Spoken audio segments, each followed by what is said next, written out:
Recording in progress. All right, so let's bring to order the August 1st, 2023 work session of the Lower Stafford Township Board of Supervisors, and join me in the pledge of allegiance.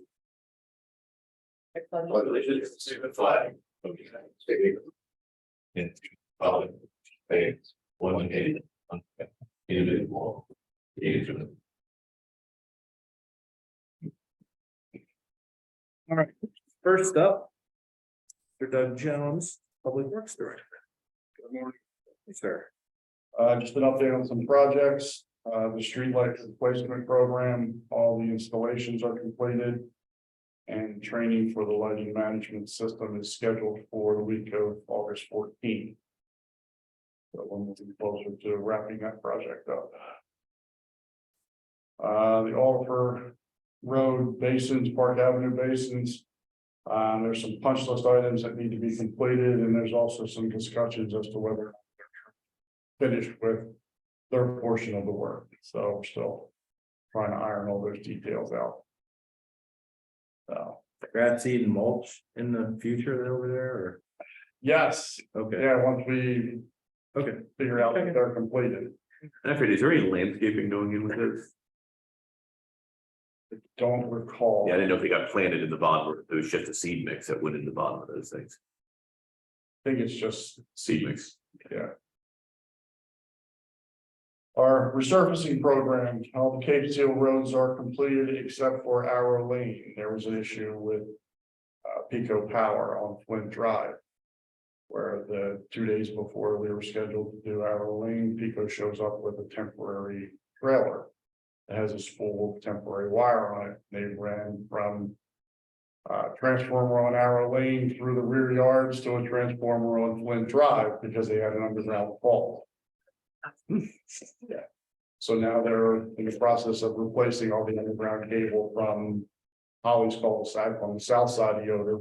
And that transformer along Flint up to Yoder, cross over Yoder, and then down to Arrow to reestablish permanent connection for all the residents there. So trailer still sits. We're waiting for them to complete that project, get the trailer out, and then have AMS come back and finish that road. Right now, they did the chip seal portion of it. They just have to do the slurry seal.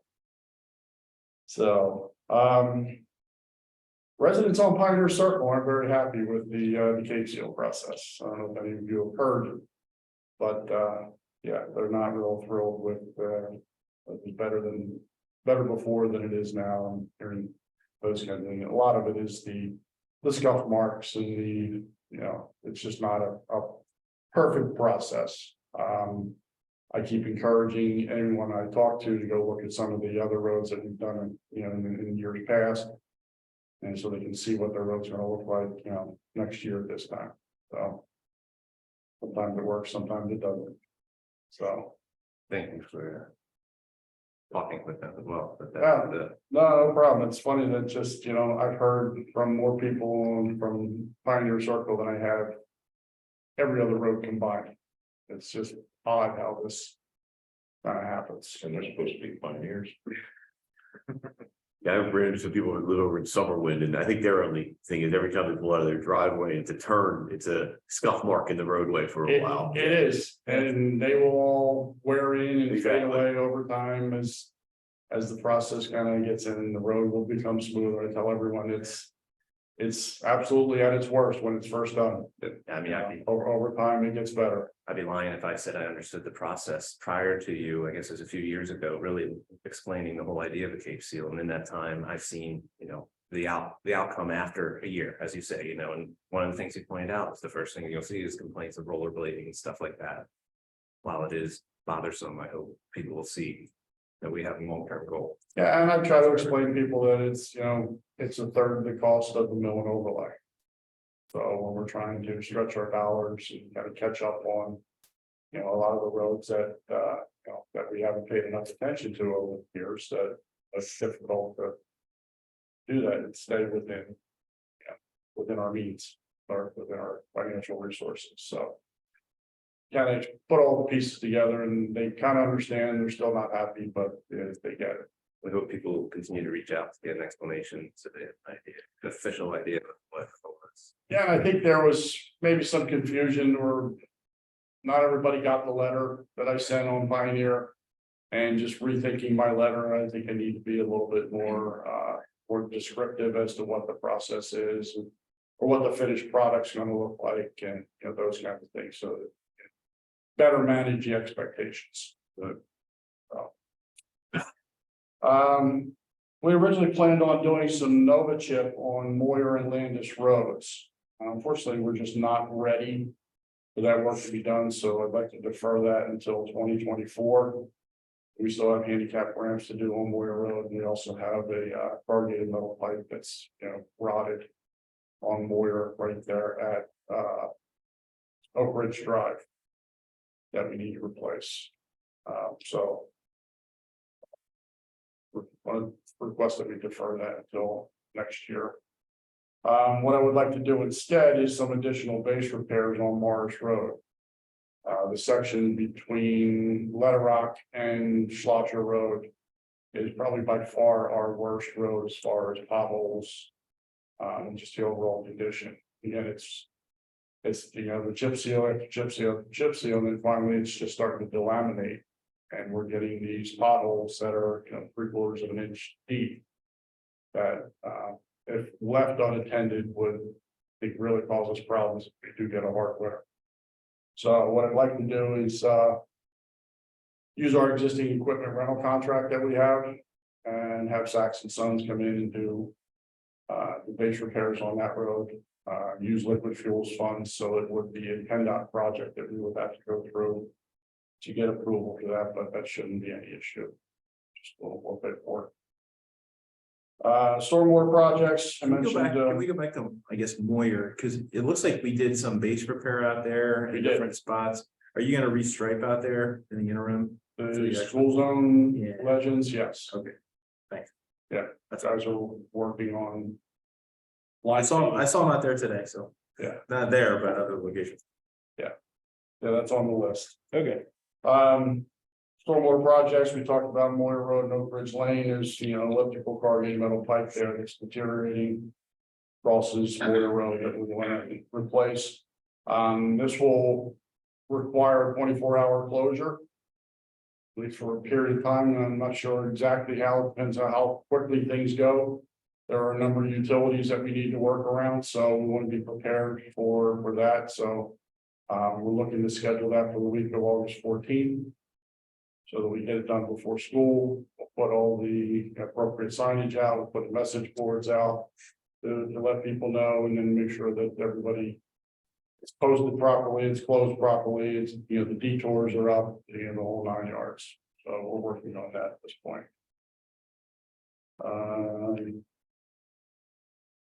Also, in my budget, I have in the capital budget, I have $100,000 for curative place pipe work. There's pipe on Yoder Road, it's 36-inch corrugated metal pipe. This is between Vernal and Culp Road. That is right in the shoulder of the road, almost directly underneath the curb. It's 725 feet.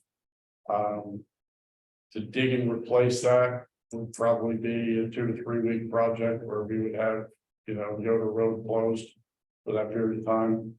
I've gotten pricing from 2 separate contractors that are CoStar's vendors. The cost is $190,000. Joe and I talked about, you know, how we do this, can we do this? And he suggested, because it's such a significant increase in what we have budgeted for that line item, that, you know, we discuss it here and get your input on that. There are some other items in the capital budget that I don't foresee happening this year. I have $75,000 for a new fuel dispenser and fuel management system. Joe and I discussed if we're moving forward with, you know, the public works project. At least we kind of hold off on that until we see, maybe we can wrap that into that project as well. Talked earlier about, you know, parking lot paving and doing some different a different approach there. I mean, I have $40,000 there. So that there's enough money in the capital budget and other line items that would easily cover this additional $90,000. Just wanted to get some feedback from the board, see what your thoughts are. We want to move forward with that. Is the pipe just rotting out with Yeah, it's the? corrugated metal. Okay, so Yeah, just, the inverts disappearing. We've had some isolated spots where we've seen, issues come to the surface. Sinkholes or holes in pavement and around inlets, those kinds of things, but it's just only a matter of time. just tie into the new cross pipe, you just put it in, Correct, okay. yes, and Yeah, you replace HDPE or. it'd be a high density polyethylene liner. So to cured in place liner. What's the Yeah. lifespan of the liner versus the replacement? Yeah. I don't know for sure, but the liner essentially becomes a structural pipe. Right. So between that and an actual plastic pipe, it's got to be pretty similar, 50, 75 years. How thick does that go in? I haven't seen it personally done. It depends on the size, but generally it's about something for a 36-inch. I had a piece of it, but it's generally about a half to 3/4 of an inch thick. Similar to the work on quarry that off the corrugation pipe last year. Already. Right between 63 and Stover. Like The cross pipe that you did there, I think. Yeah, that was- also You replaced it. We're replace that. right, making a concerted effort to replace all this old corrugated metal This- pipe, I remember- replace it with plastic What did you do the cured in place though? You did the cured in, at Culp Road and Culp and Yoder, right? where we did it from, it's actually a manhole on the southwest corner and went diagonally across the intersection into the discharge into the pond there. So I stopped by that day because I remember Tom showing me literally the pipe and I could see how that was.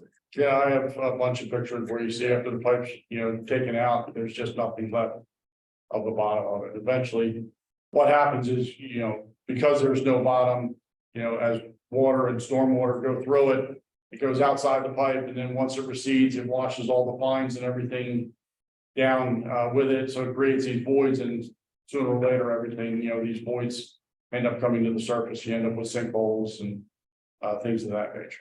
Oh, yeah, and I mean, it needs to be done. It's a question of what, and also, what would it cost to actually do the replacement? I don't have a firm number on that, but Ballpark. I mean, it's more expensive to do absolutely, the inline yeah. than it they're- is to replace it, Correct, right? yeah, so it would But less probably be disturbance. $50,000. It'd be 50 to do it versus 190. Yeah, the curbs will replace those. There's a lot of other things that, there's curbs, there's driveway aprons. That's what I'm going all in. Instead of. Yeah, well, with the all-in number, budget for the project is about the same or still cheaper to do the It would be cheaper it'd probably be close, if we had a contractor do it, we would probably most likely have to do. It would probably be, 75,000 to 100,000. we'd have to bid it out. Yes, unless we were to use an equipment rental contract. And then there's the time factor with the road being closed and, those kinds of issues. One of the things that kind of pushed this location to the top of the list was, that's where we're considering sidewalks. Well, so I'd like to get that and, Out of the way. My thought was make the sure other way we're around good, was, put sidewalk on top of it. if we were gonna do sidewalk, could we lump this all into the sidewalk bid project and just replace the whole thing, the curb, the pipe and the sidewalk and just do one project all in one bid? But the question is, how long do we have before sinkholes form and things of that nature? I don't think it's urgent, but it's something that we're just, we're trying to get ahead of things and stay up with the areas that we know we've had problems and I know that are sooner or later that are going to be problematic. Regardless, it's something that obviously would be done the next year too, Right. But when are we doing When do you go that? Yeah, what's the sidewalk project? I forget, where are we status wise? I don't think we've applied for the grant, but I don't. Yeah, we have heard. As of yesterday. The state budget would help, yes. Start there. As of yesterday, I was talking with owners, but from our trails. Right, but we haven't gone, yeah. Well, Do you have any specific preference though? Like you would say a hard no, or you would really prefer, say, liner replacement? I mean, obviously budgets is something that's important to us too, but. Yeah, I mean, your opinion is- there's a convenience factor for doing the cured in place.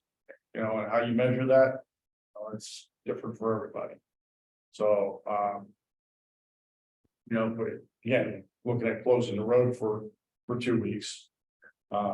Is that acceptable? and with all those driveways that come out into that road, Correct. how are the inlets? The inlets are in relatively good condition, Okay, so they wouldn't necessarily need to be replaced. Whichever way we do it, it would be nice if we could do it at the same time. We just don't know when the sidewalk. Right. And that's the same, we don't want to. perfect world. That would be the perfect. Or- go in there and. yeah, or we do it now and it's well out of the way, so we know that's not something we have to deal with when the sidewalk project comes through.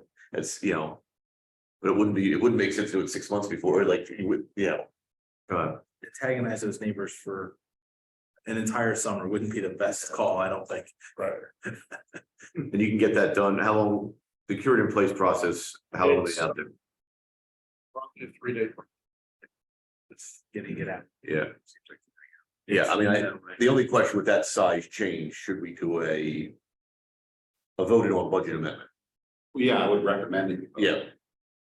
Because I'm not, I mean, I know we have money in capital reserve, I'm not necessarily looking, I mean, if this needs to be done, it needs to be done. I don't know if I want to take away from some of the other stuff, even if you're not, I mean.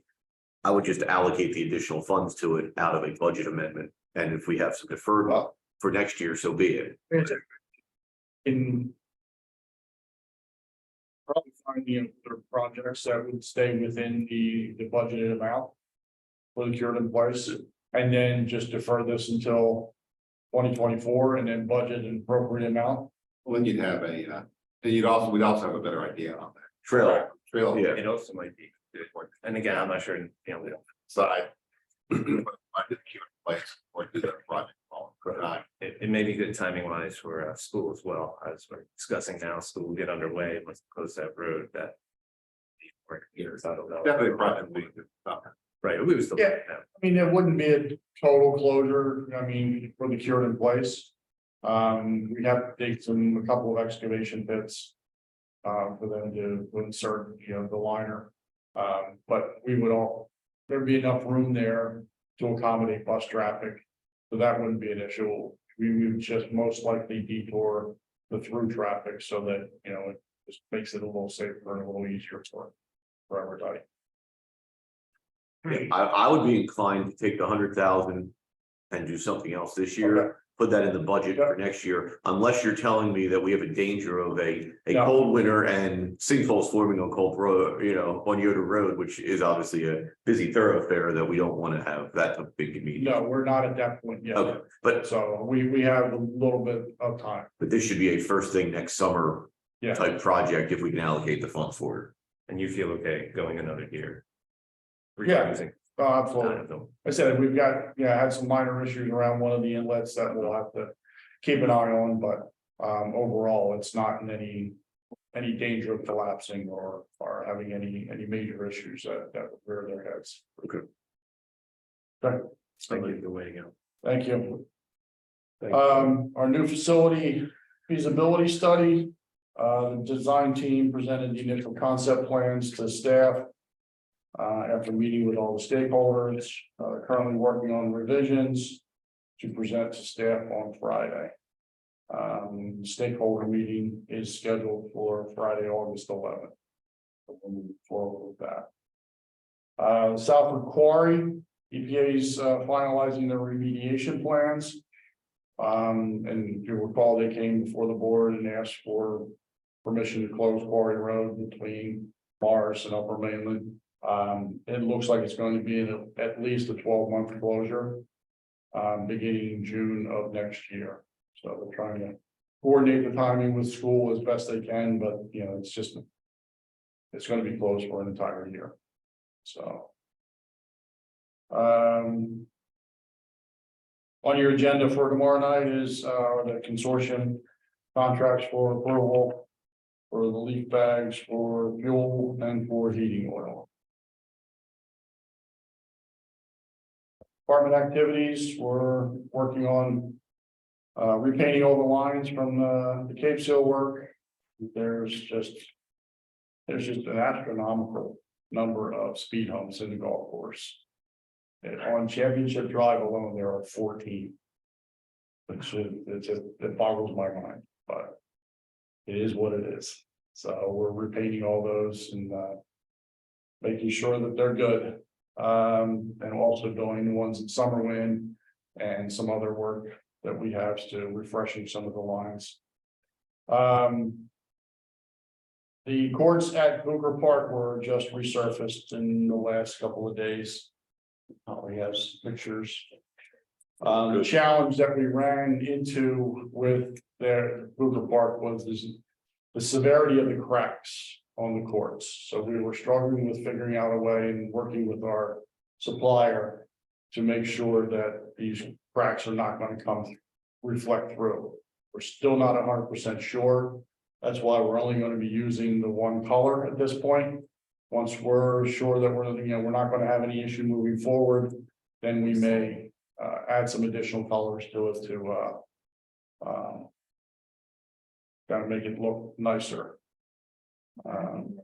What that does is, by doing that, it affords us an opportunity to do both the pickleball courts and the basketball courts at Reed Park.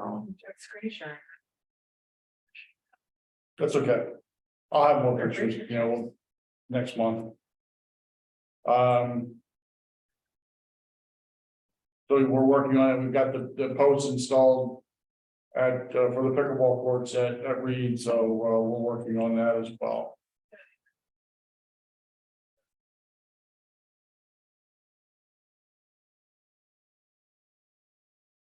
Initially, they're off to the left of the picture. There's a tanker with a hose and a wand. The guys are in the background are operating because the hose didn't reach the entire court.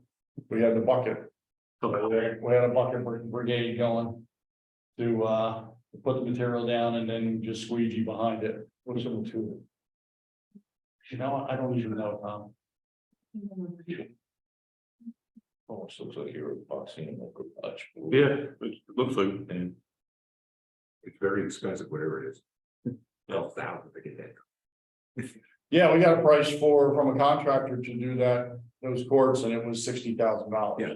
Yeah, it's outrageous. I mean, we Thank you. we had a lot of time, invested in it with the repairs, but our out-of-pocket costs are gonna be $15,000. That's great. So, Thank you. like we said, it gives us an opportunity to do both courts at On the Reed Park. pictures down below. So there's the wand. So basically, they just leave a windrow back and forth along, and the guys come behind and they squeegee.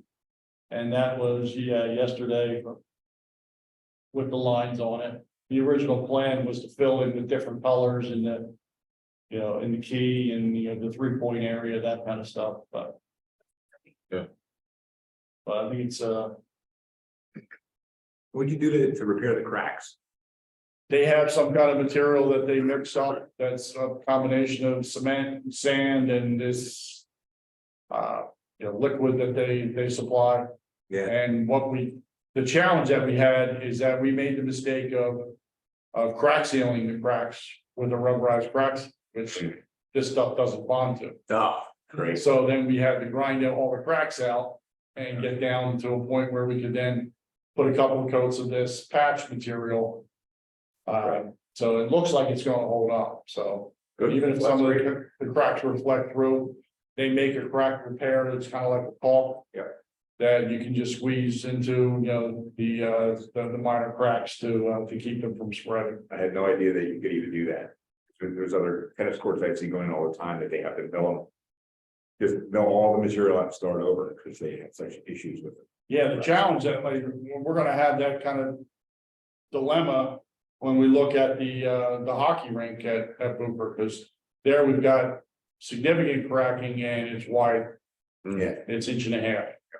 You know, so my thought was that even in those areas where we've got severe problems is that we just mill, 2 feet wide, 1.5 inches deep, and then put like a petromat down to bridge that crack, pave over it, and then do the crack seal on each of the seams. And then hopefully that would be a more permanent repair. Nice job. So, thank you. Thank you for your crew. That's saves township a lot of money. And yeah, it's a good project for the guys. Absolutely. Yeah. So, just we're starting the mowing of the out of bounds areas at the golf course. Today, we begin to get that done this week. We're also gonna begin the hiring process to replace Jim Pfister, who's retiring this year. Again, 50 years, correct? 50 years. Wonderful. Yes. And then also for one additional employee that we have budgeted for this year. Good. So that's all that I have. Thanks, Doug.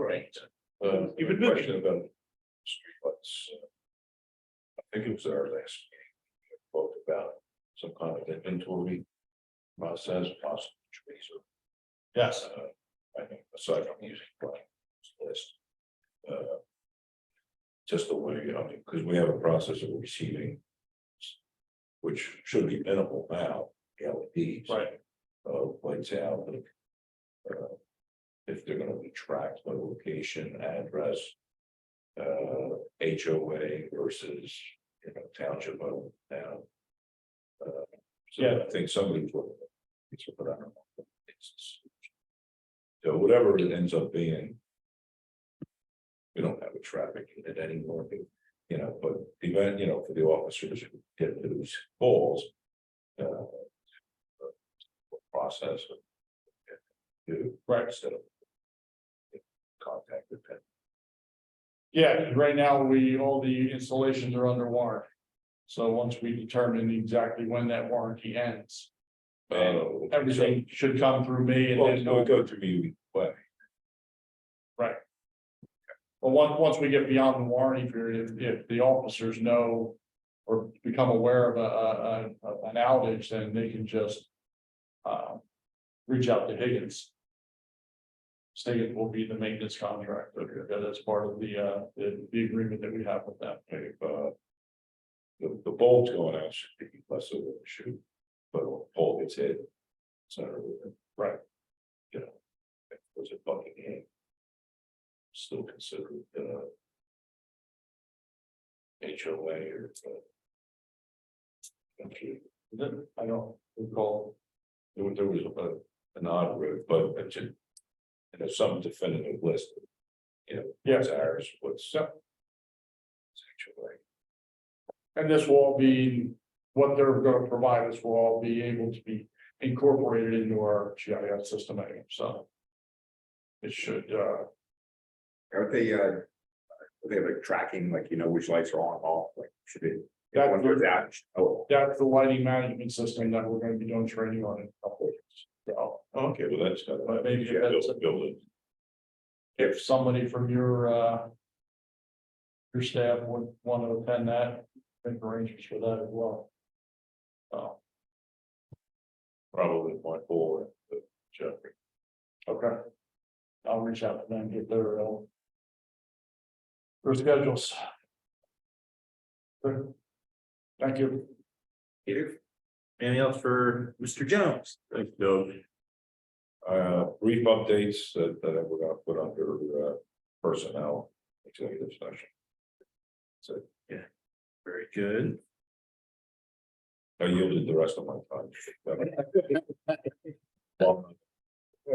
You had a choice. So who's filling it for Mike, if anybody? Good for us. So the building and zoning report is that 62 permits were issued in July, building permits. The joint July-August planning commission meeting is scheduled for August 16th. And on that PC agenda is 45 Mainland Road conditional use. That's for the museum use at the Vince Papillo's building. 785 Crestman Road, 3-lot residential subdivision. Isabel's Kitchen waiver of land development. And 196 Main Street conditional use for a retail store and apartments. There's no zoning hearing for the end of August. So last night we met with our friends at Velocity Ventures regarding the trail at the Harleysville Insurance Building. They may wish to be on that agenda as well. I'll let them contact you, but. We recommended it, whether or not they do it, we'll see. For their senses. I didn't get that impression last night. Maybe, I don't know, Kevin was there, if he got that impression, but. See, Okay, the next item on the agenda is the manager's report. Just, excuse me, Yeah. a question I was gonna ask Mike too. Talk about before Oak and Maple, the new projects there. We looked at the prints with the crosswalks. Yeah. Where do they stand with them? There's still no painted thing as school's coming up. I actually just saw an email from Michelle the other day, and I think they're scheduled sometime in August. Okay, that's So great. I think prior. That was exactly my question. I figured. We have like more meetings. There was the date, exact date, but. Appreciate it. Thank you. Good answer, right? They're doing the crosswalks as well. You know, Yes, They're in the blue. That's on Oak and one on Maple. yeah, another one, I don't recall there being, It was one of those too. I know there's, I just didn't recall there being, the painted crosses there. yeah, certainly at Huckleberry. Okay. Good cross. I actually had it on my list for the guys to do. Well, check with me and I'll check my email. For that date. Yeah. The first item is the review of the July 5th, 2023 board meeting minutes. Any questions? Concerns? Changes? That just appears that a house that was at issue on Tyson Road has been listed for sale. Yes, and I know that solicitor has been reached out to the bank. That's the issue for the transfer ownership to be a viable property again. On tomorrow night's agenda. Under new business, resolution 2023-24 adopting the Act 537 special study plan acquisition of Talmadge Township and Talmadge Municipal Authority sewage facilities by Pennsylvania Water. I have, discussed this with the engineer, has reviewed the plan.